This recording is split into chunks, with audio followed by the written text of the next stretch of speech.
اچھا رانا صاحب، سوسائٹی کے حوالے سے بڑا امپورٹنٹ کوشچن ہے جو آپ نے پہلے ڈسکس بھی کیا ہے کہ فیملی میٹرز جو ہیں، تو سب سے بڑی وجہ طلاق کی آپ کیا دیکھتے ہیں؟ کیونکہ آپ کے پاس ظاہر ہے بہت سے کیسز آتے ہیں، تو کوئی ایسی ایک دو چیزیں جو آپ لوگوں کو سمجھانا چاہیں، بتانا چاہیں کہ یہ کنٹرول کر لو، یا آپ کے پاس جو سب سے زیادہ طلاق کی سب سے بڑی وجہ کیا ہے؟ میں پروفیشن شروع کیا تھا میں نے 2003 میں. ٹھیک ہے. اب ان 20 سال کا آپ کو فرق بتاتا ہوں. ٹھیک ہے. ہمارا فیملی سسٹم ہے وہ ویک ہو گیا. ٹھیک ہے. اور جو ہماری طلاق کی سب سے بڑی وجہ وہ مٹیریلزم ہے ہمارا. ٹھیک ہے. ٹھیک ہے. اس طرف ہم دن بدن زیادہ جاتے جا رہے ہیں. اس کے لیے ہم نہیں دیکھتے، ہم دیکھتے ہیں کہ صرف پیسہ ہو ان کے پاس. ٹھیک ہے. پہلے دیکھتے تھے لڑکا کیسا ہے یا فیملی کیسی ہے. بالکل یہ چیزیں ہوتی ہیں. Now we are doing all irrespective of these factors. اس کے لیے ہم ایج گیپس نہیں دیکھتے، ملٹیپل ریزنس. بے شک materialism is a reality of life but that's not everything. That is a part of life. اس کے بغیر بھی گزارے نہیں. ہم بھی سارا دن اسی کے لیے بھاگ دوڑ کرتے ہیں، آپ بھی کرتے ہیں.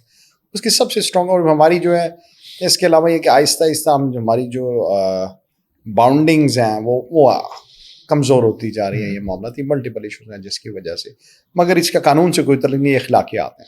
ہاں بالکل، لیکن لوگ آتے اسی وجہ سے. یعنی سب سے بڑے جو مسائل ہیں وہ آپ فائنانس ہی کہہ رہے ہیں، اس کی وجہ سے ہی معاملات جو ہیں وہ. دوسرا اب آپ روک نہیں سکتے. موبائل ہے یا ویسٹرنائزیشن، اب آپ کہیں کسی چیز کو ریسٹرکٹ کر دیں، بالکل وہ تو یہ بھی غلط ہے. آپ نے آزادی دینی ہے مگر اس کو بہتر طریقے سے. آپ یہ بھی نہیں کہ آپ کے بچے کو موبائل کا نہ بتاؤ. پابندی لگانا بھی ٹھیک نہیں ہے، وہ تو پیچھے رہ جائے گا لائف.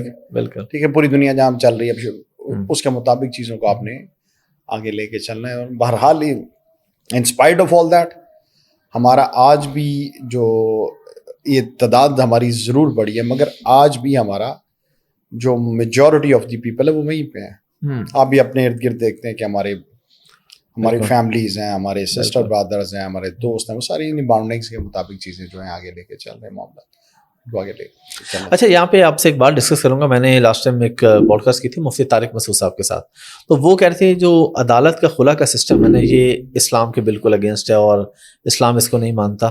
آپ کیونکہ ایز اے لائر آپ کی اس پہ کیا رائے ہے؟ کہ دیکھیے میں اسلام کے متعلق نہیں وہ اس کا بتاؤں، میں بات کرتے ہوئے بڑا محتاط رہتا ہوں. میں بالکل میں ایک تو مسلمان اور نہ میرا اس میں کوئی ہے، مگر ماشاءاللہ اگر ہم سارے 10 مولانا سن لیں نا تو ہم خود کنفیوز ہو جائیں گے کہ کون ٹھیک ہے کون ہم نے کدھر جانا ہے. ٹھیک ہے. دیکھیں اب نکاح ہے، اس میں ضروری نہیں ہے کہ نکاح فارم آپ نے فل کرنا ہے. بالکل، یہ فارم تو کب آئے ہیں؟ اب اس میں ایجاب و قبول ہے نا. بالکل. اور 2 وٹنسز چاہیے. بالکل ایسے وہ ہو گیا، ختم ہو گیا. ٹھیک. وہ تو بات کی باتیں آئی ہیں کہ ایوب میں 61 میں اب آپ کے اور میرے جو پیرنٹس ان کے پاس کوئی نکاح نہیں. بالکل ایسے ہے. تو وہ 2 گواہ اسی لیے ہوتے ہیں کہ وہ ان کے کر سکیں، یا وہ اگر وہ میں اسلام اگر میاں بیوی کہتے ہیں کہ ہم میاں بیوی ہیں تو وہ میاں بیوی ہیں. بالکل. اس کے لیے اس کے چلے ویروسٹی کے لیے انہوں نے 2 جو ہے گواہ کو رکھ لیا ہوا ہے. تو اسی لیے اسی طرح جو ہماری آپ بات کر رہے ہیں اس کی جو ہے طلاق کی، ڈائیورس کی. جی ڈائیورس بھی اسلامک پوائنٹ آف ویو سے تو ہو جاتی ہے جب آپ 3 دفعہ کہتے ہیں. بالکل. اب وہ جو 61 کے لاز ہیں ایوب کے، وہ کئی دفعہ ہماری کورٹس نے ڈکلیئر کیا کہ انلیگل ہے. اب اس میں پوتے کو بھی حصہ دے دیا جاتا ہے جب آپ کی ڈیتھ نہیں ہوتی. ٹھیک ہے. اسلام میں وہ نہیں ہے کیونکہ ٹھیک ہے. اس پہ بھی میں چلیں اس کا ایک بریف آپ کو اس کے طلاق کے بعد بتا دیتا ہوں. جی پلیز. طلاق کا یہ ہے کہ آپ نے اب ہمارا جو وہ لاز ہیں یا دوسرا کیونکہ ڈاکومنٹیشن ہونی ہے، ID کارڈ ہے، آپ کے ویزا اپلائی کرنا ہے، اس کے لیے اب مجبوریاں بننی ملا. تو اس کے لیے پھر یہ ضروری ہے کہ آپ نے 3 دفعہ طلاق دی. اس کے بعد ہمارا ایک سبسیکوینٹ ایشو ہے کہ یونین کاؤنسل نے جو معاملات ہیں اس کے مطابق. اب مگر اس میں یہ ہے کہ اب لڑکے نے تو جب لڑکی نے لینی ہے تو کیا کرے؟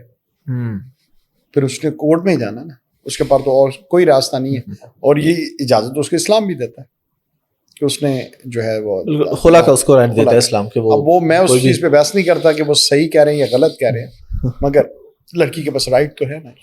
بالکل. تو اب اگر چیزیں بلیک اینڈ وائٹ میں آ جائے، وہ تو ہمارے نبی پاک کا بھی صلی اللہ علیہ وسلم کا بھی فرمان ہے کہ جو اس کو ضبط تحریر میں چیزوں کو لے آئے گا. ٹھیک ہے. تو اگر ہم ان چیزوں کو ملاتے ہیں، میں نہیں کہتا کہ وہ نکاح کے لیے یا طلاق کے لیے، تو اگر وہ چیزیں آ جائیں تو اس میں برائی تو کسی قسم کی کوئی چیز نہیں ہے کہ کم از کم ایک آپ کے پاس وہ سند رہے یا چیزیں آگے اگر کل کو اس کو کوئی اس کو ڈیویٹ کرتا ہے. بالکل. تو آپ کے پاس ایک ڈاکومنٹڈ پروف ہوتا ہے.